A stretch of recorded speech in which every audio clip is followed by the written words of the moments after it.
বন্ধুরা, একটা শ্বাসরুদ্ধকর পরিস্থিতি আমরা অতিক্রম করছি। আমরা একটা কঠিন মুহূর্ত অতিক্রম করছি। ৭১-এর মুক্তিযুদ্ধের সময় যারা বাংলাদেশ চায় নাই, যারা গণহত্যা চালিয়েছিল মুক্তিযুদ্ধ এবং শহীদ জিয়া রহমানের সৈনিকদের উপরে,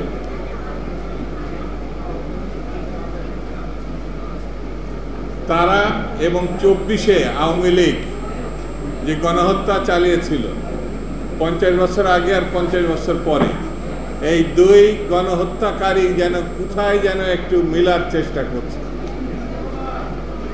বাতাসে ছড়িয়ে বেড়াচ্ছে।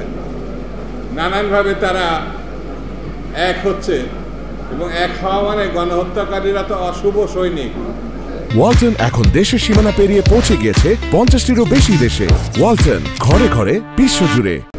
অশুভ শক্তি, এই অশুভ শক্তি একজন অপ্রকাশে আছে, একজন প্রকাশ্যে আছে।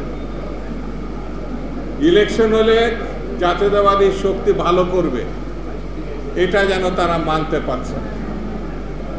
কিভাবে নির্বাচন ঠেকানো যায়, নতুন নতুন বয়ান সামনে নিয়ে আসছে, যে বয়ানের মধ্য দিয়ে সুস্থ, স্বাভাবিক, গ্রহণযোগ্য একটি নির্বাচনকে ঠেকানো যায়, বাধাগ্রস্ত করা যায়, অসফল করা যায়, সেই দিকে তারা হাঁটছে।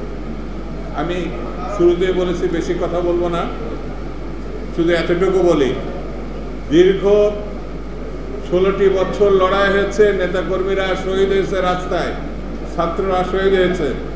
জুলাই এবং আগস্টের মূল কথা হচ্ছে স্বৈরতন্ত্রের পতন, বিদায়। স্বৈরতন্ত্রের বিদায় হলে গণতন্ত্রের আগমন ঘটে, আর গণতন্ত্রের আগমন ঘটলে গণতন্ত্রের উত্তরণের জন্য নির্বাচন ছাড়া কোনো বিকল্প পথ নাই।